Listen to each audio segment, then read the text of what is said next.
Hey, this is Meridith Elliott Powell. You know what time it is. It is time for Thrive, the show where we dive into the strategies, discuss the steps, everything that you need to know to turn uncertainty to your greatest competitive advantage. Now, I am super pumped today. I've got one of my brand new peers, my brand new friend, somebody I'm going to team up and do a lot with, here to talk to you about unbelievable strategies to not only turn uncertainty to competitive advantage, but literally build a millionaire mindset.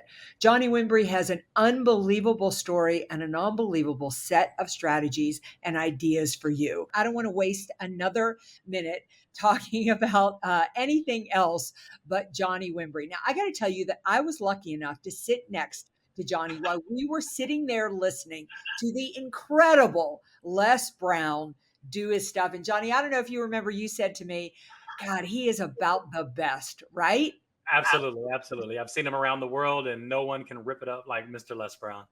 So ever since we met in Denver, Colorado, I have been studying up on you, and you have got quite a story. So for those in our audience who don't know you, who haven't had the opportunity to meet, to see, and to engage with Johnny Whimbrey, give us your background, give us your story.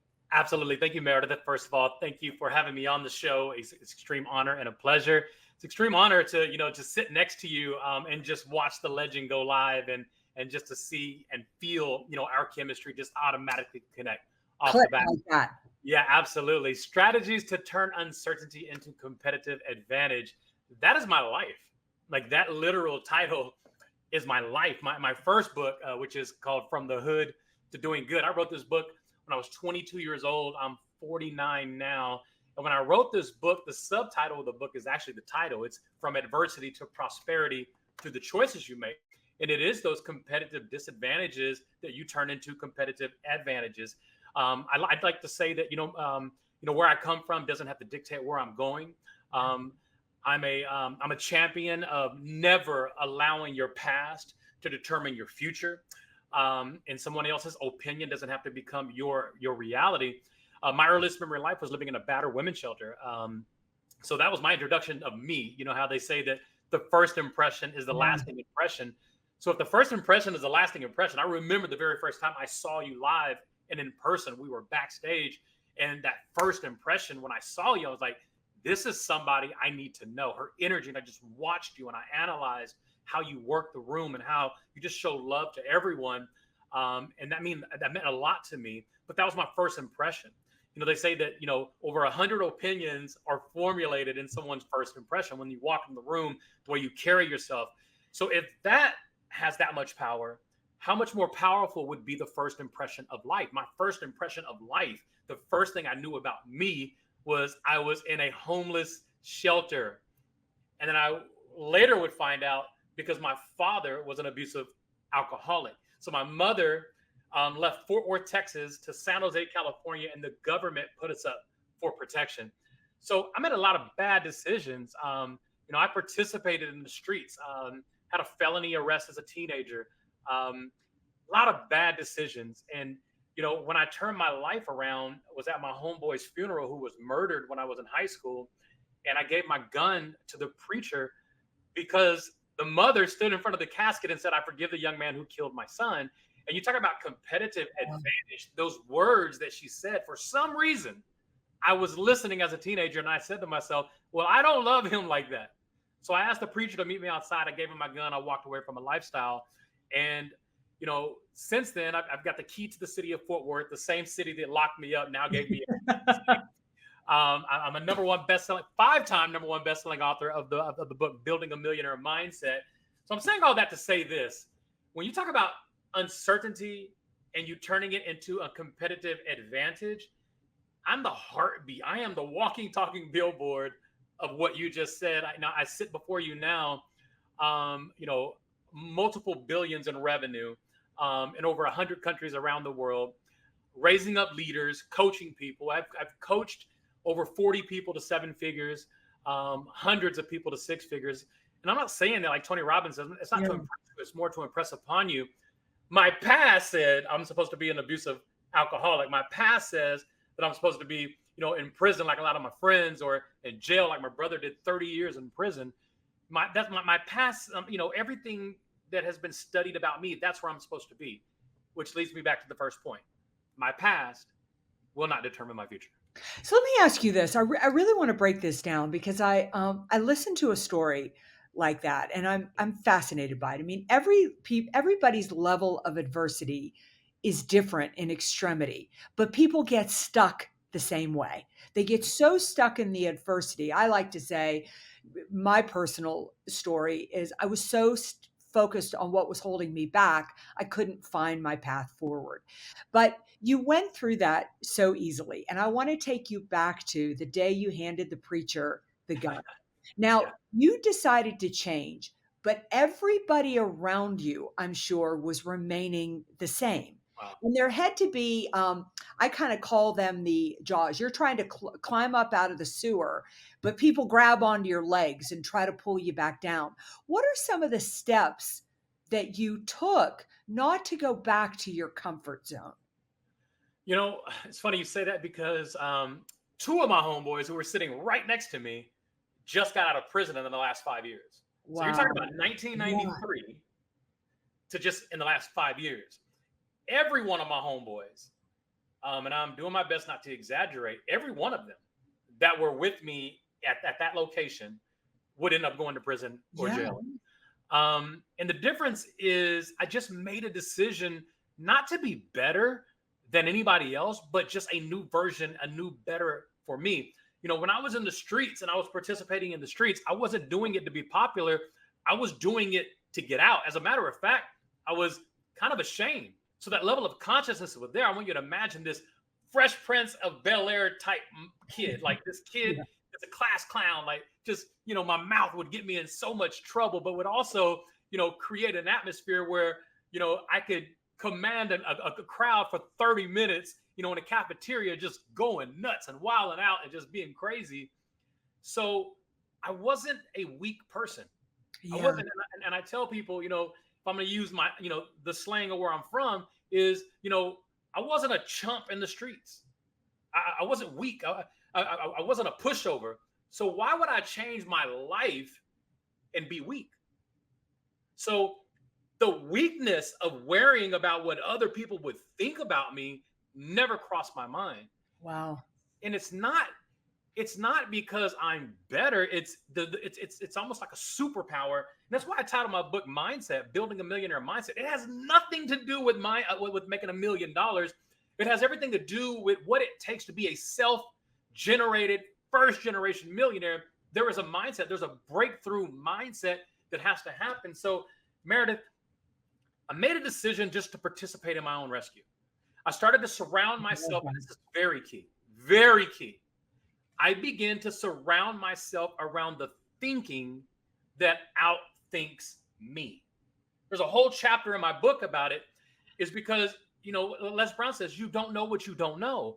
And the worst thing that you could do, another Les Brown quote, is when you find yourself in the midst of hell, the worst thing you can do is stop. Yeah.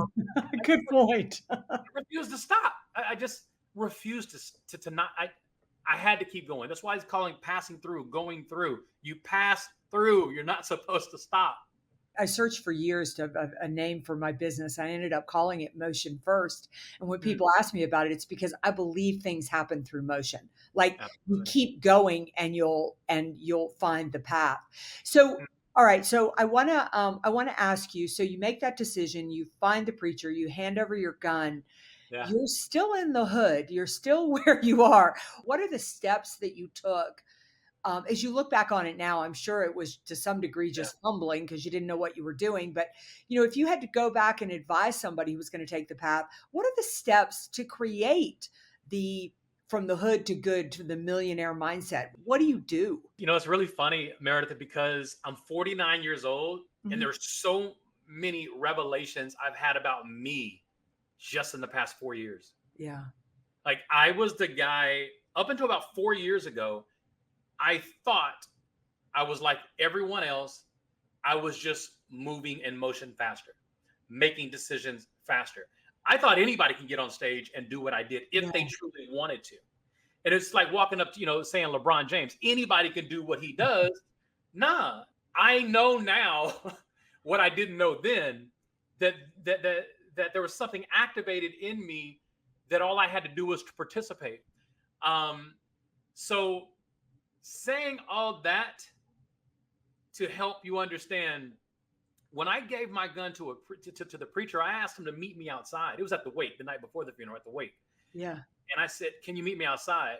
And I gave him my gun, and he looked at me. He said, "You're not going to get it back." And I said, "I don't want it back." That night, I prayed at my teacher's house, because they kept us at the teacher's house to keep us out of trouble, to make sure we wouldn't go back to the streets where a counselor is watching us. And I prayed that night. I said, "God, please send somebody in my life that can help me stay on this path, stay on this motion of the way I feel right now, the way I feel right now." And the reason that I prayed that is because I've been there before. I've been Mm. there before, of knowing I was moving in the wrong direction and I had to make a change, and I would end up going back. The very next day at the funeral, there's girls sitting about 4 seats down from me. Now I want you to imagine this Will Smith character as a teenager, and I see these hot chicks at the Yeah. funeral, and I'm like, "Yo, these girls ain't where I'm from. Like, who are these girls, right?" So coincidence, well, not coincidence, as motion would have it, they would actually be at the teacher's house after the funeral, one more counseling session, and these two young ladies were there. One of them name was Crystal. Well, I would meet Crystal that day. Crystal has been my wife for 26 years. Oh, wow. So met her in 93, married in 98 at 22, and she was my answer. She was the reason that I started to act different and walk different and talk different, which led me to becoming a different person. I went to acting school. Acting school, fresh out of high school, was hard for me because, you know, I want you to imagine being raised by this character, Samuel L. Jackson, in the movie Pulp Fiction. Okay. Oh, wow. Okay. That character was my father. And there's a twist to the story because, bad husband doesn't mean bad father. Yes. My father was a horrible husband, but he ended up raising me.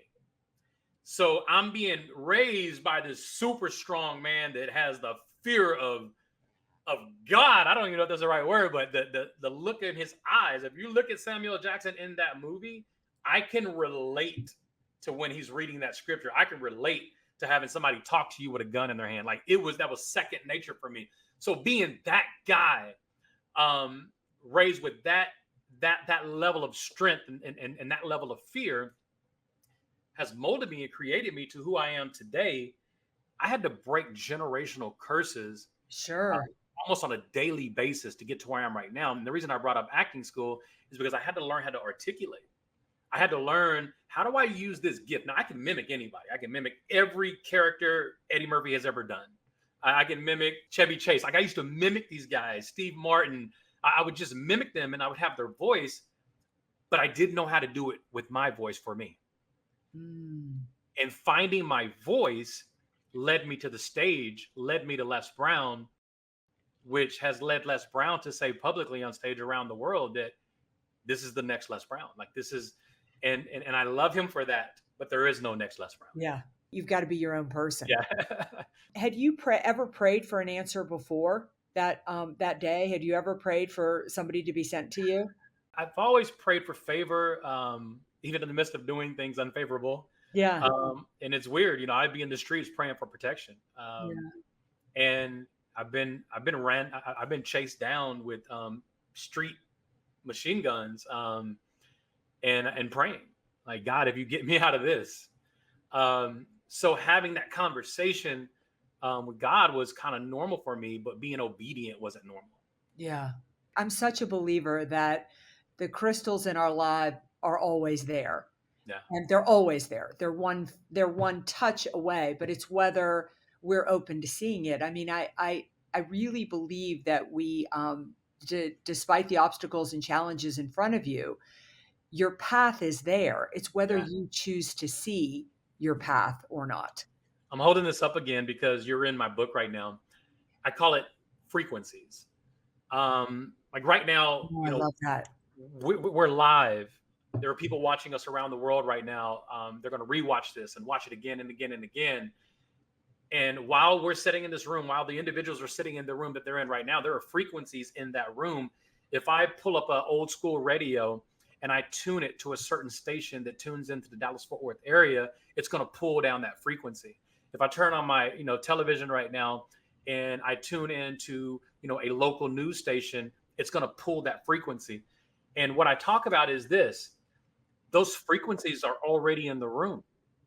They've always have been there. So when I talk about success, I talk about it as a frequency. When I talk about happiness, it's a frequency. Depression is a frequency. It's when you tune into it, it has no choice but to manifest for you when you tune into that frequency. So the frequencies have always been here. And I'm blowing my own mind because I thought like this in my early 20s. Thought that was normal. I always knew that I can tune into a frequency. If I wanted hate, I can tune into hate. Yeah. If I wanted love, I can tune into love. And I've always known at a very early age that I am in control of what station I'm tuned into at every moment, which makes me responsible. Responsibility, the key, the root word responsible. It's the ability to respond. And if you go deeper than that, it's ability, which means able. I talk about unlocking, that code to be able to tap into frequencies to keep you in the driver's seat. Not perfect, but to keep you in the driver's seat. Meredith, the battered women's shelter happened to me. Mm-hmm. Having abusive alcoholic father, that happened to me. My mother being unstable and jumping around, and that happened to me. Having a felony arrest, that happened to me. Living in poverty happened to me. It never happened in me. Right. Great distinction. Just because something happens to you doesn't mean you have to allow it to happen in you. Everything that happens to you is not supposed to happen in you. And that's why you got to be very careful to the frequencies that you tune into. This topic is so important. I was probably about a year ago. I was asked to come and speak to a group of disadvantaged youth. It's how they labeled them, disadvantaged youth. And we had about 300 kids in the room, and they wanted me to come in and talk about building networks and connections. And when I walked into the room, I showed up early because I wanted to see what they were doing. And when I walked into the room, they were doing that exercise that probably many of us have seen. Stand up if you're a child of divorce. Stand up if a parent's gone to jail. Stand up if you have alcohol or drug addiction in your family. And the idea is that these kids stand up and they've had everything against them that they could possibly have against them. And here's what I saw was as they stood up and they labeled everything that, in your words, had happened to them, I was watching the energy drain out of their bodies. Like they were ashamed and they felt victim to, and they felt blocked by. And I remember sitting there watching and I thought, okay, I've had a family member go to jail. I've had family members die of addiction. I've been in an abusive relationship. I'm a product of divorce.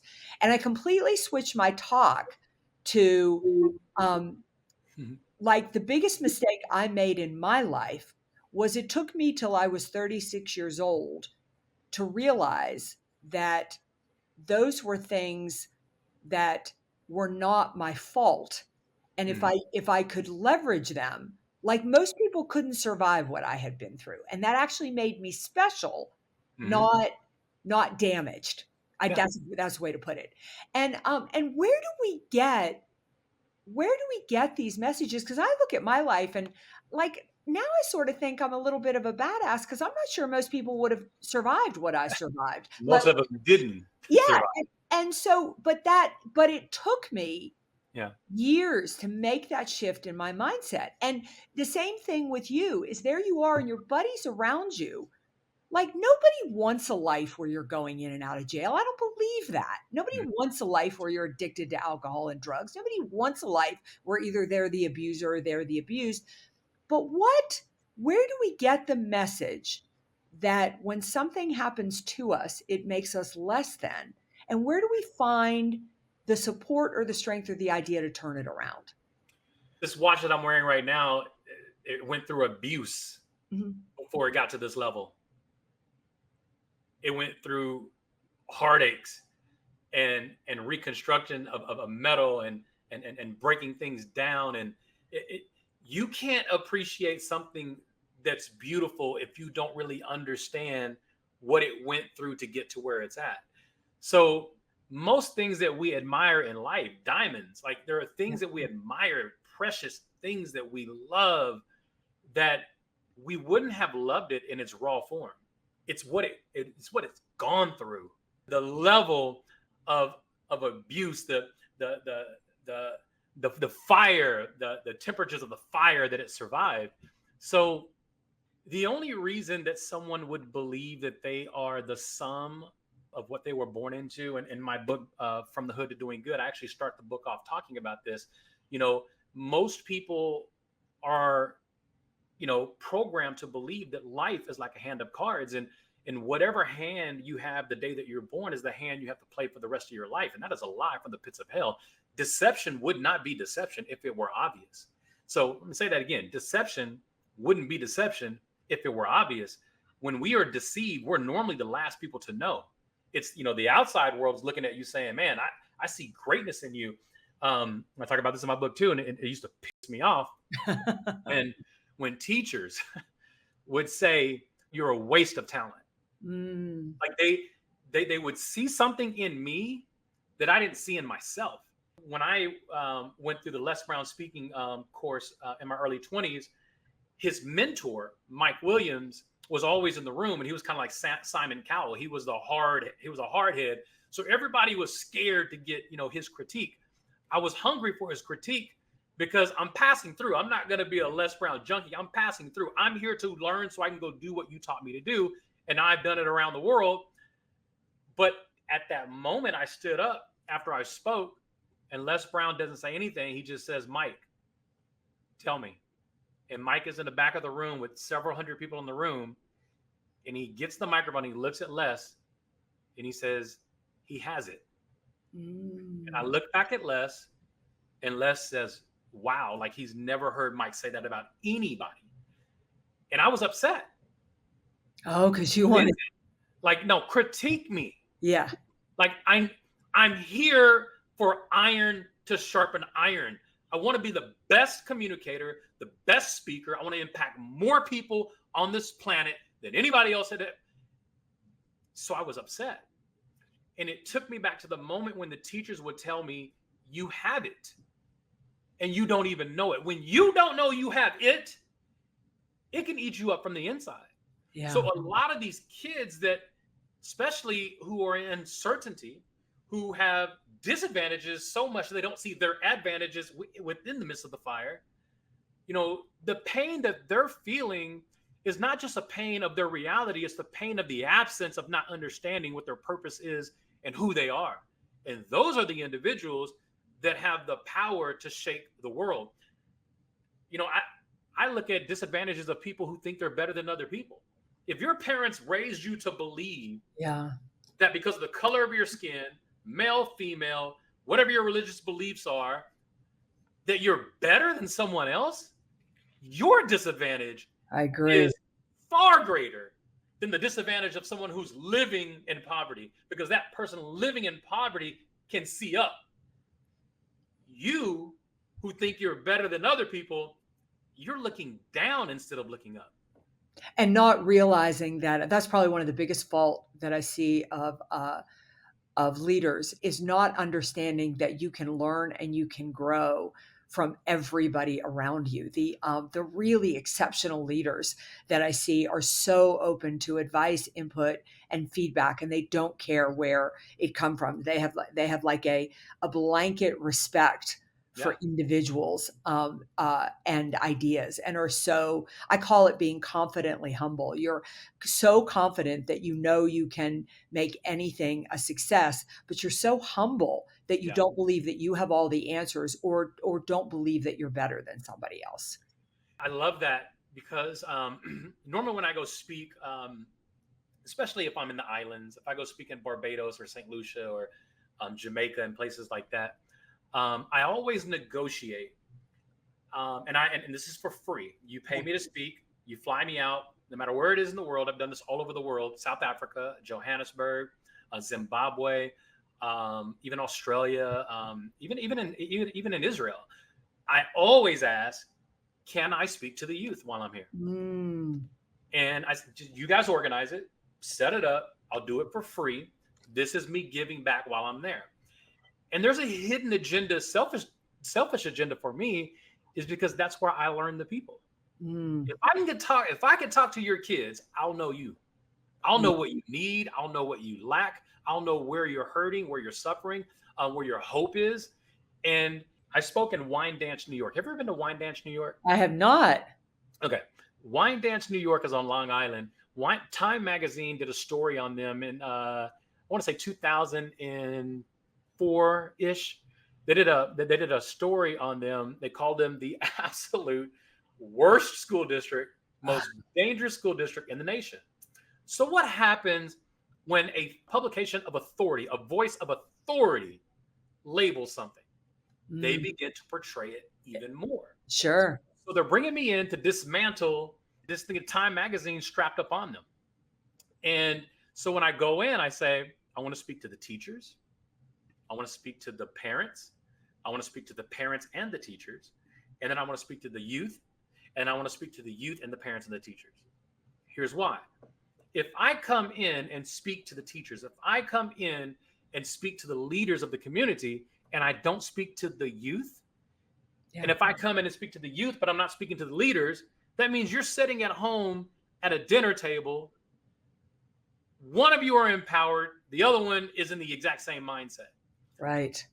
I need to be able to grasp the entire thing.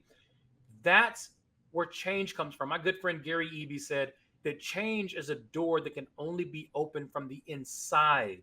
Oh, I love that. You got to get inside. I've got to get inside, because you are really the only person that can change anything. My job, our job as speakers, is to echo the truth. It's their job to open the door to accept the truth. Yeah, I'm such a big believer that if you want things to change, begin by changing yourself. Johnny, it is hard to believe we are at the end of this podcast. I always like to end with, I know it has gone fast, so you need to come back on because we got a lot more to discuss. I'll do it. Two things.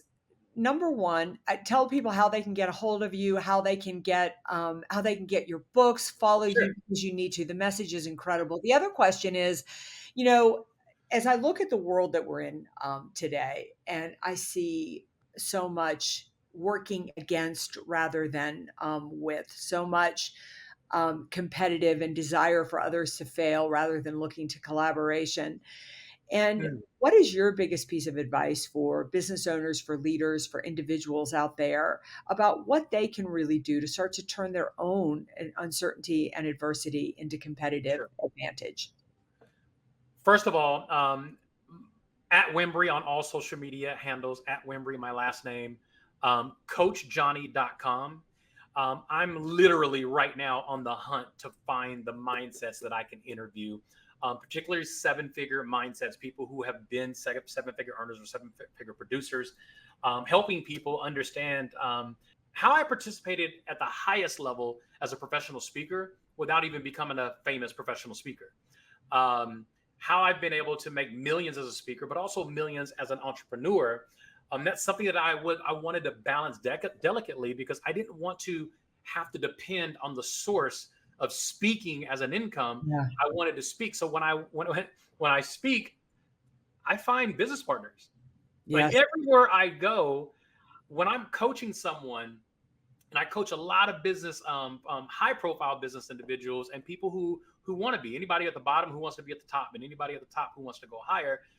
I coach these individuals, and I don't have a cookie cutter coaching system. I analyze those individuals as individuals. And it's amazing how many of those people I'm doing business with today who are my business partners. One of them, we launched a film company 2 years ago, and we have a new movie coming out next month called Summer of Violence, which is a true story out of Denver, Colorado of 1993, Summer of Violence. So that movie comes out next month. Well, I was coaching this lady who is a Hollywood actress who wanted to learn how to become a professional speaker. And now we're business partners doing multiple $1 million in production in the movie world. So it's not just about, me working with individuals and helping them. It's analyzing them to see if there's a fit. So if there's anybody out there who wants to talk about coaching or possible joint ventures, go to coachjohnny.com, fill out the form. I'll set up a formal meeting with you. The book is available everywhere. Everywhere a book can be sold. It's done by McGraw-Hill, one of the largest publishers in the world. And it's an audio book as well. You can download it right now. It's brilliant. This book I wrote as a roadmap to my children. If anything was ever to happen to me, the subtitle is How to Use the Pillars of Entrepreneurship to Gain, Maintain, and Sustain Long-Lasting Wealth.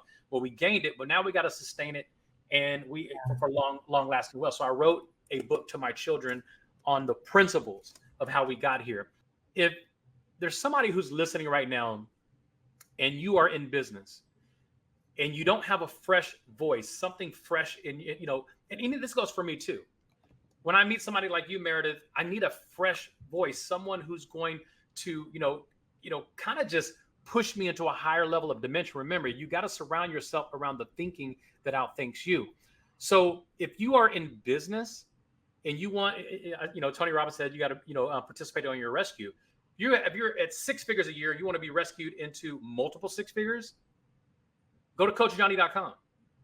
If you are at 6 figures, you want to go to 7 figures, go to coachjohnny.com. Like, I've done billions in revenue on a global scale in languages I can't even speak, because the art of joint ventures, the art of collaborations, you just said that. It's the art of collaborating without being intimidated. Let me show you how to do it. I love that. Well, you have been amazing. I am excited to continue to expand this relationship. I'm excited to have you back on here. We have so much to talk about. So, all right. Thank you, Johnny, for a fantastic interview. And thank you all for joining us for another episode of Thrive, the show where we dive into the strategies, discuss the steps, everything that you need to know to turn uncertainty into your greatest competitive advantage. Remember, I am on a movement. I want people to believe that adversity and disruption, just beyond it, is your greatest opportunity. Join us. Can I share my favorite quote? My favorite quote in the world. My favorite quote in the world by William Ward. Adversity causes some people to break, but it causes others to become record breakers. Meridith, you are a record breaker. Thank you for having me on. I love that quote. All right. We'll see you right back here next week.